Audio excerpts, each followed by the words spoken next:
Hey guys, welcome back. Today we're going to be looking at our final find from Goodwill.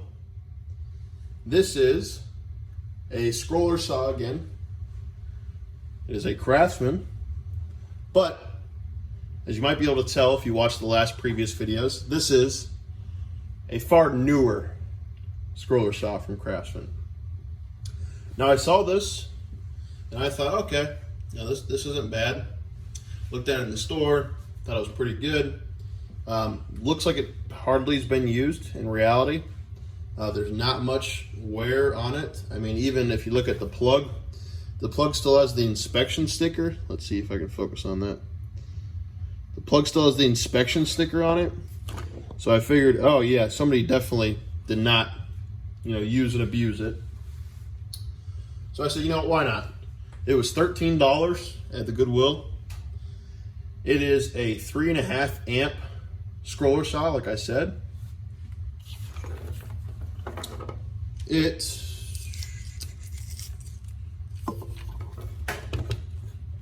We see our tag back here. Let me get in a better position to show you. That's our wonderful Goodwill stupid ass sticker on there. We have our label. So it is a variable speed 53mm scroller saw, double insulated. It is a 60 hertz, 3.5 amps at 120 volts, of course. And it is, surprise, surprise, maybe, you guys can see that. Maybe back up a little bit. There we go. Made in the United States. There's the model number. And it is still a Sears Roebuck & Company product. We see right there.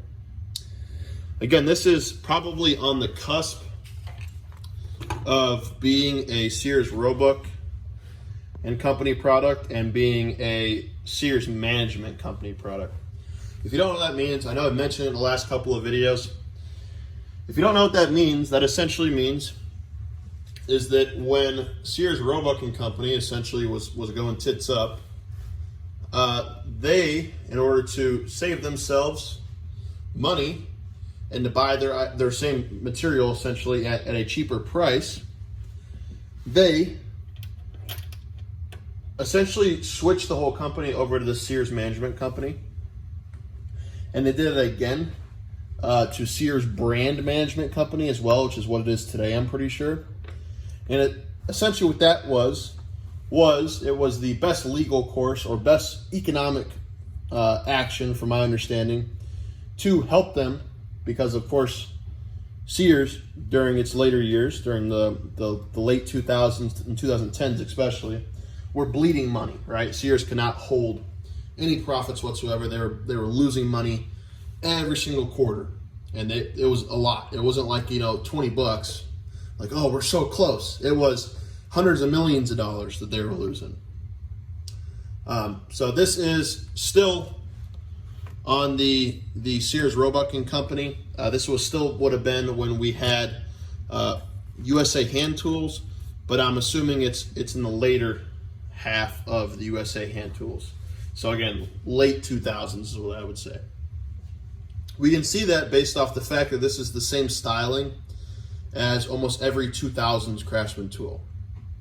I mean, we can see my wonderful background.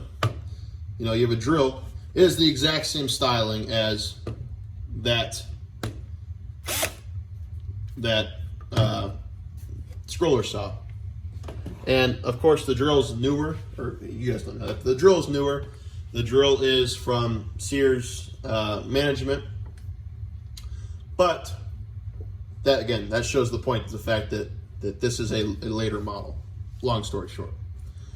Overall, really good looking saw. I told you it's a scroller saw, so you can see the lock is right here in the front. You go to the unlock, you can move it around. It moves the, and I'm having trouble focusing today, clearly. It moves the blade around if there's a blade in the bottom there. And when you want to go back, there's an arrow on the top. You point it directly forward. I'm not showing you that very well. And you press the lock back to lock. Just like that. I know, professional. For some reason, this has a nice canter to it. I'll fix that when I adjust it. Must have been the old owner. Maybe that's why I got rid of it. I don't know. So, as you can tell in this one, this is a variable speed. So this actually has the markings on the trigger. Unlike the first one that we looked at, maybe. There you go. So the plus, so the increasing speed is going back towards your arm. And that brings the trigger all the way, maybe. That brings the trigger all the way down, right? And decreasing the speed goes towards the front of the tool. And that makes the trigger go barely at all. This does have a lock. This does have a lock on it. So you can lock the trigger in place. To let go of that lock, you just press the trigger again. And that makes it where you don't have to hold the trigger whenever you're using the tool. You know, you don't have to hold the trigger the whole time at least. So I'm gonna plug it in, make sure we can see it in action. This is, of course, a double insulated tool, so you only have your 2 prongs on the plug. So we're at the lowest speed right now. This is the adjustments all the way forward. That means that we're at the lowest speed. So we're gonna try it here.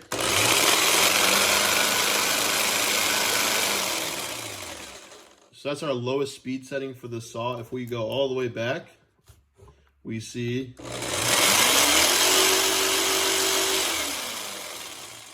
it definitely got some get up and go to it, more than the other ones we looked at for sure.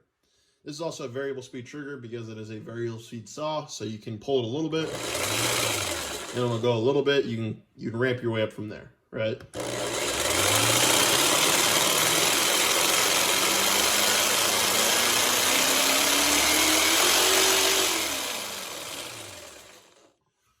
Nice thing about this saw is it can be locked at any position.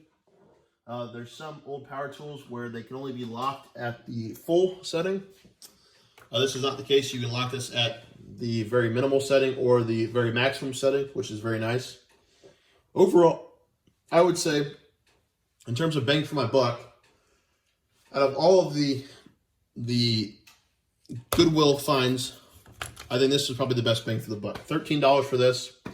I would say this is probably comparable, if not beats the competition in terms of regular kind of home user saws. If you go to Home Depot or Lowe's, this is going to be for sure the only made in the United States one. And there's no way you're going to match this $13 price tag. There's nothing wrong with this saw. If I were you guys, when you're looking out for things like power tools, especially corded power tools, Goodwill is a great place to go. I don't care for Goodwill in terms of their business, right? Their business ideology of we're going to take donations and we're going to pay our CEO and shit's going to make bank, and then we're going to sell it to you and not really help out anything. If I were donating stuff, Salvation Army, you know, your local women's shelter, you know, anything of that nature. But corded power tools, I mean, there's not really any other thrift store that's countrywide that really gets any better than Goodwill, because people just want to dump them. You know, grandpa dies, they don't give a shit about grandpa's tools. It goes to Goodwill because that's the closest thing to their house. And Goodwill always marks them at stupid low prices. So keep a lookout. Every like Saturday, I think Goodwill also has a like 50% off a certain tag color discount. So if you go on Saturday in the morning, you can look at whatever tags for sale or on sale. Maybe find some power tools that way. There's a bunch of them: hedge trimmers, saws, circular saws, drills without batteries. So if you have like old Craftsman stuff, I've got a lot of stuff there. So that type of stuff, that's the place to go. If you have any questions on this saw, I'd be more than happy to try to answer it for you. Or if you just want to say my video sucks, go for it. I'm here for it. I'm hoping there's not much to do on this saw, unlike the other ones. So I'm probably not going to do any breakdowns of this or tear downs of this. I don't really have to clean it up, swipe it off, fix the base to where it's not cockeyed. That's it. So you probably won't see this one anymore unless, you know, I video some project or something like that. So yeah, let me know if you have any questions. Otherwise, I'll see you guys next time.